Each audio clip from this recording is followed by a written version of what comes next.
guess it compensates. I'm already finished here running errands in my school, so I went directly to him. Yung pusa, malamang babalikan ko pa rin yun.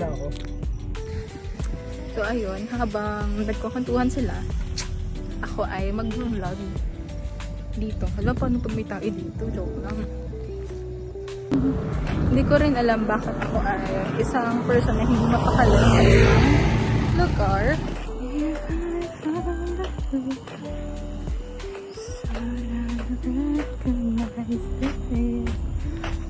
Know what they're doing. I don't really care. Actually, I'm just doing my life, living my life to the fullest, and hoping na walang distractions. Hoping, praying, manifesting. Kasi pagod na ako. Tumaganda pa naman. Pag may nangyari sa akin, hindi goodbye. Alis na yung aking kinatakutan. Go dyan.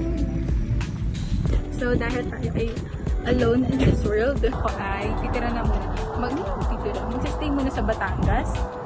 At Batangas. Mag-stay muna sa Cavite. And OJT ko ay anyway.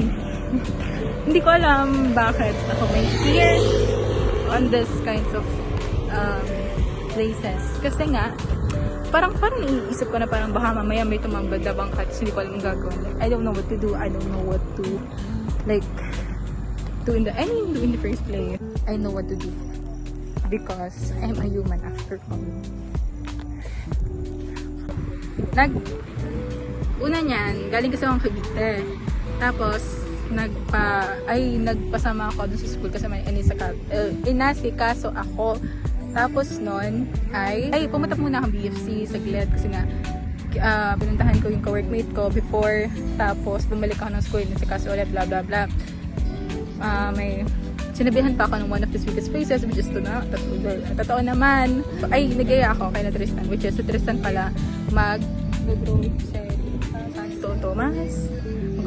sa Santo Tomas.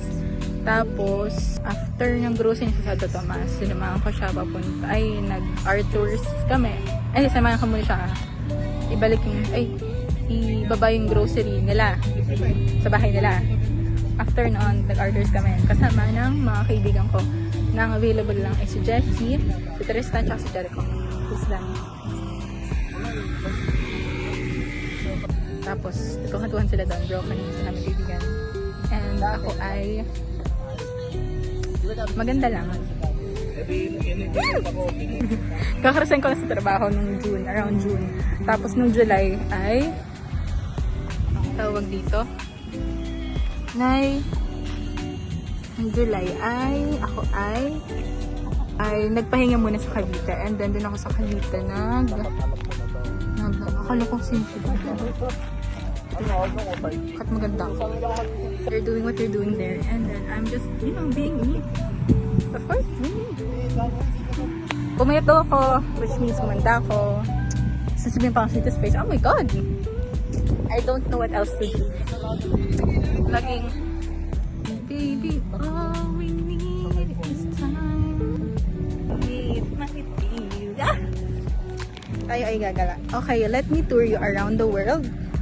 That's UB there, that building there.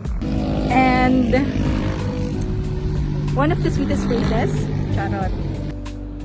I am here at Kuya's house because I actually slept here. It fixed something sa school kahapon nga. And I don't know if napasa dito yung videos na nagba-vlog ako about updating you guys, going to school and going to my friends, then kantuhan, then after that, coming here. For this, tulog lang ako and then I go back to Cavite na kasi wala na naman akong other things to do here. Let's find another place na medyo okay yung mukha ko. Hoping na hindi na maulan masyado mamaya para makapunta ako ng Garbina ng ayos. And yun. From Turbina, may PTEX na doon.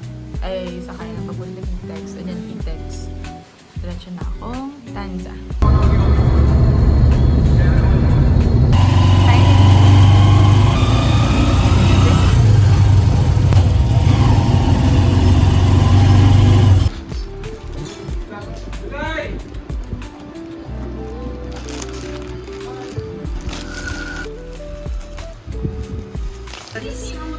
Tapos pumpkin seeds, and then chia seeds, sliced almonds.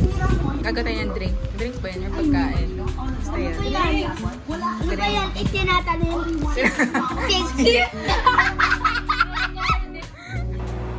Currently, guys, I'm waiting for my friends to come. I'm here in Cavite, and I invited them here.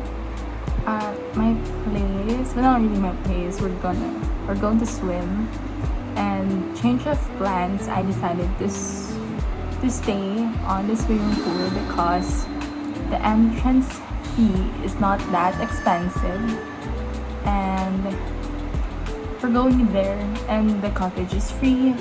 Yeah, just the entrance. We're going to pay for the entrance. Other than that, it's fine. Hi! So we're finally here na sa resort. That's Charles. Ito. Tapos, Here's the bas bed. na, bawal na tayo lumampas. Lumampas Hanggang na. 11:30 AM lang tayo. Basta pumunta tayo 11:30 AM. Hanggang na station nyo. Yeah, meron ditong tambayan sa labas. Hindi nyo lang makikita kasi I don't know where's the switch. Ayan! Yan. Tambayan namin sa labas. May aircon din, so much better. And then may TV kami, may monitor. Hindi naman kami talaga actually gagamit yan. May mirror, which is so good. Ang cute ko. Like, look at my outfit. So cute. And then, pabukod sa beds. May, cabinet din kami. So, pwede namin lagyan ng anything we want. Actually, wala ko masyadong ilalagay. Kasi hindi naman talaga to ready. Hindi kami ready actually. That's actually the whole room. But it's actually accessible. Ito yung playground. Andun. Actually, 150 lang entrance dito. Kasama na yung cottage mo. Which is, okay naman. Medyo madami lang talagang tao. But, I guess, mag-iinom lang din naman sila. And ako, mamaya magsiswimming ako later. Pero later pa yon. Bibili lang muna ata silang pagkain. Hindi pala nagana yung TV. Kaya, ayun. Wala kami mapapanood. And kami lang ni Charles na nandito. Papahinga na kami. Well, sila doon, bumibili ng pagkain. Ayoko nang sumama kasi pinaka-ayoko mag-iisip ako ng bibilhin. Ganyan-ganyan. Yan, nanonood kami ng vlog ko. Tapos sila din, sila din yung laman ng vlog ko. Yung vlog na naman ng vlog.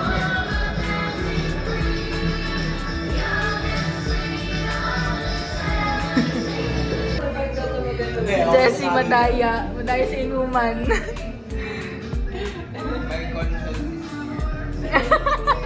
Lasing ka kaagad. Yan na yung sundo.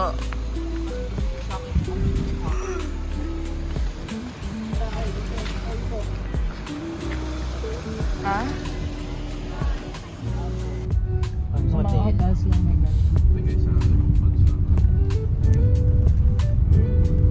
Baka inuwi ng baba ng room attendance yung mga natin. Magkano utang ko sa'yo? 600 lang. Ano yung truck ng on? Yung truck ng mga flammable.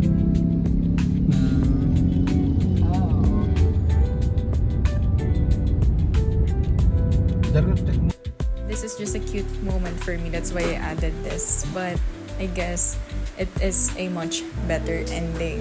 And I hope you like my video. Thank you.